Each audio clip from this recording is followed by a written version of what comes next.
presidente. Lembra que o Bolsonaro contou essa história na campanha? Pois é, o Castelo começou a pôr ordem na casa. Imaginava ele que, contornando a crise política, podia restabelecer e consolidar a democracia. Castelo fez um grande favor ao país quando determinou que só podiam existir dois partidos, Arena, Aliança Renovadora Nacional, e MDB, Movimento Democrático Brasileiro. Não tinha fundo partidário, não tinha fundo eleitoral, tá legal, pessoal? Castelo Branco fez reformas econômicas e tributárias, mas os comunistas estavam revoltados e explodiram uma bomba no aeroporto dos Guararapes, em Recife. Eles queriam matar o general Costa e Silva, que Castelo escolheu como sucessor. Castelo era antifascista e, antes de entregar a presidência, fez a Constituição de 1967 e foi bonzinho. Não colocou lá qualquer ato institucional nem dispositivo autoritário. Costa e Silva, ao contrário, tinha um viés mais autoritário e endureceu o governo. Fez isso porque os comunistas estavam tocando terror no Brasil. Queriam derrubar o governo na amarra para transformar isso aqui numa ditadura do proletariado. Os caras eram violentos. Tiro, porrada e bomba, além de sequestros e assaltos. Ainda matavam os próprios companheiros quando desconfiavam de traição. Isso encheu o saco do Costa e Silva, que acabou decretando o AI-5. Ele fechou o Congresso Nacional, cassou mandatos, inclusive o pai do Dória, e reprimiu legal os comunistas. Costa e Silva teve um AVC e não terminou o mandato. Uma junta militar indicou o general Médici para o cargo. Apesar de ter sido o período de maior repressão aos terroristas, com prisão e enfrentamento tático de guerrilha, que matou um monte de comunistas, Médici reabriu o Congresso e não cassou ninguém. Dá para desconfiar, não dá não? No início da década de 70, o mundo fervia na área cultural. A partir das ruas de Paris, tomadas pelos estudantes em maio de 1968, houve uma revolução social global, uma inversão de valores morais, ruptura política entre conservadores e liberais e econômica entre comunismo e capitalismo. Cortina de ferro dividindo o mundo. O Brasil tinha censura, mas não impedia festivais de música, não impedia a criatividade. Chico, Caetano, Gil e muitos outros ganharam fama e muito dinheiro nessa época. E as universidades já estavam a todo vapor. Todo vapor mesmo, pessoal. A maconha já rolava nos campos. Uma abelha me contou que foi uma ideia, uma tática do general Golbery Couto e Silva. Ele achava que deixando os universitários fumando maconha ia afastar eles do terrorismo. E a gente viu no que deu. A droga saiu dos meios acadêmicos e foi disseminada entre as famílias mais pobres nas favelas. A origem da criminalidade forte está aí, ó. Médici queria que as coisas se acalmassem para a esquerda assumir sem violência. Enquanto isso, a juventude classe média ficava sendo catequizada por professores esquerdistas. Os militares criaram tantas estatais nessa época, pessoal, que fizeram um milagre econômico, que mexeu com o consumo dos brasileiros. Muita gente comprou, então, TV, geladeira, carro e até casa própria, através do BNH, Banco Nacional de Habitação. Minha Casa Minha Vida, pessoal, perto dos imóveis de antigamente, é tudo barraco, da pior espécie, é tapera.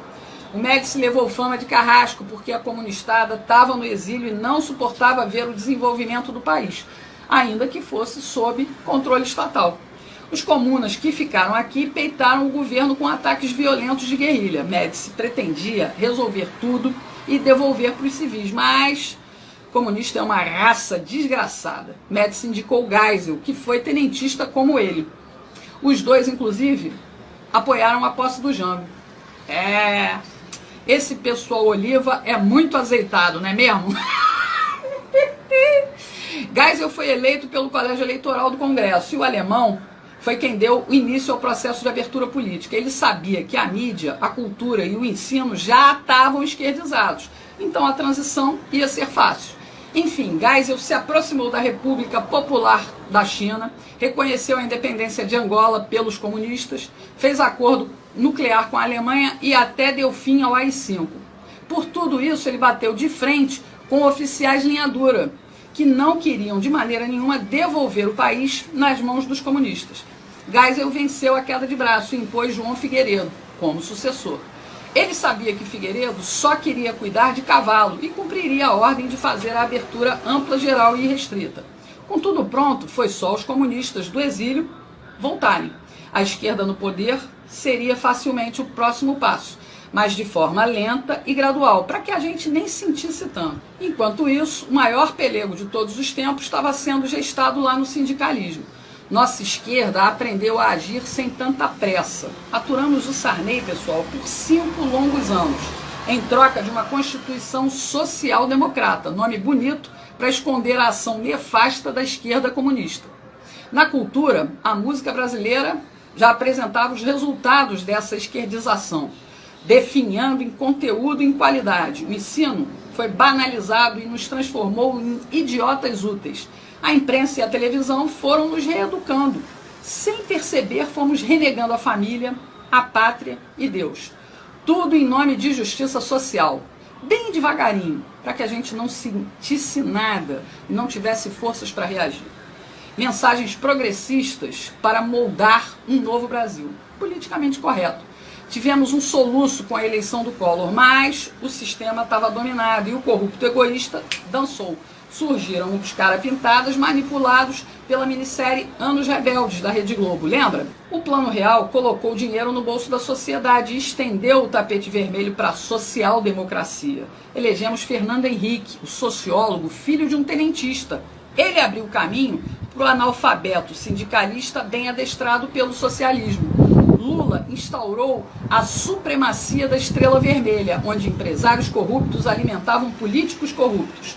Políticas populistas fecharam os olhos do proletariado. O governo finalmente dita regras sociais sem qualquer contestação. De novo, a política personalista em ação. Hoje, na música popular, Marcelo D2, Anitta, Ludmilla estimulam o consumo de drogas. A ideologia de gênero é cantada em prosa e verso pelo desafinado Pablo Vittar.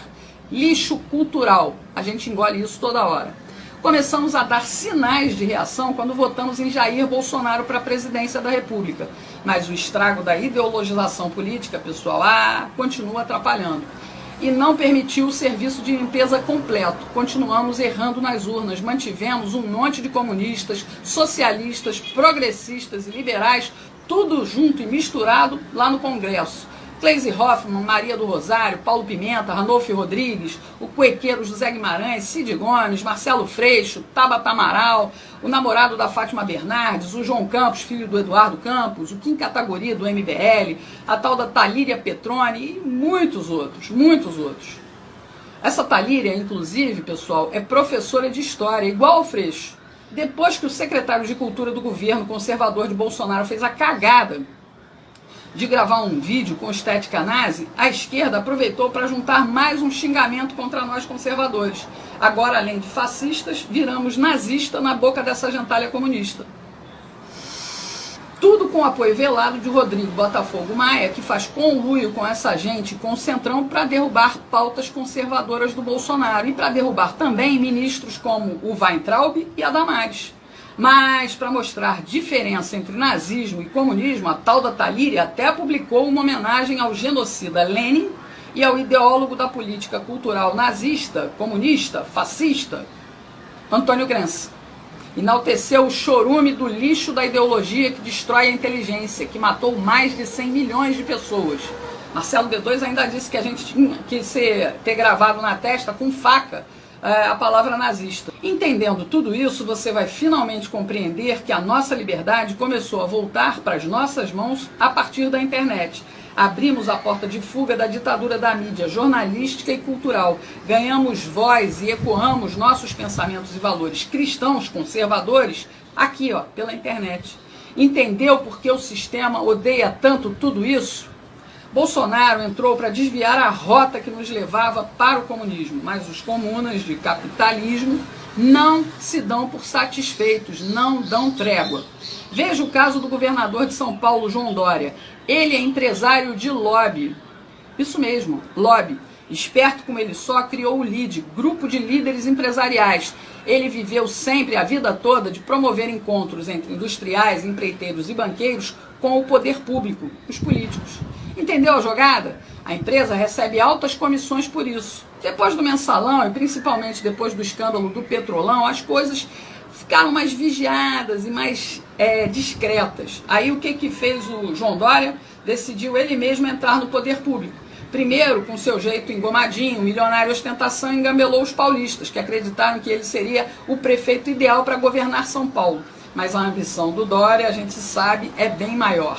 Em 15 meses, ele deixou São Paulo para trás, nas mãos do progressista Bruno Covas, e partiu com tudo para a candidatura a presidente. Mas o PSDB de Geraldo Alckmin disse não, e ele, a contragosto, acabou brigando pelo governo do estado de São Paulo. Dória mostrou logo na entrada todo o seu viés esquerdista totalitário e patrimonialista, que não vê diferença entre o que é público e o que é privado. Olha o que ele fez no Palácio do Governo. Pegou uma decoradora e mudou toda a estética clássica do Palácio Bandeirantes. As mudanças físicas custaram mais de R$1,5 milhão, para deixar tudo bem parecido com palácios de estilo autoritário, como a estética nazista, fascista, comunista. Basta comparar essas fotos disponíveis na internet. Mas Dória e Alckmin, Alckmin e Dória são iguais, representam o mesmo tipo de política nefasta, só que Dória vai numa velocidade destrutiva muito mais rápida. Tudo pela fixação pelo poder da presidência da República, é lá que ele quer estar. Tanto que loteou o governo de São Paulo para fazer uma grande base e vai continuar costurando alianças, seja com quem for, com Botafogo Maia, com Amoedo ou Luciano Huck. Dória não tem limites, pessoal. Rodrigo Maia também não, viu, pessoal? Ele flerta até com Ciro Gomes, tudo porque ele quer chegar na vice-presidência. Eles só querem uma coisa: poder. E isso bota a mão deles no cofre do governo federal. Qualquer um desses aí só tem um interesse: voltar ao tempo do mensalão, quando deputados e senadores fingiam independência política do PT, mas negociavam seus votos por cargos e dinheiro. Eles querem tudo como antes da Operação Lava Jato. Os acordos estão sendo fechados. E para alcançar os seus objetivos, Dória se elegeu enganando novamente o eleitorado paulista. Discursinho anticomunista e conservador, apoiado no Bolsonaro. Como o povo não perdoa traidores, ele vem perdendo popularidade. E agora está usando mais dinheiro público para tentar ocupar o Palácio do Planalto. Pegou R$20 milhões para modernizar as rádios de São Paulo. Isso mesmo, dinheiro do povo. Deu para as empresas privadas, como a Jovem Pan. E qual é a moeda de troca? Elogios para o Dória e porrada todo dia em Bolsonaro. Tá ok, Chilique? Não acabou não, pessoal.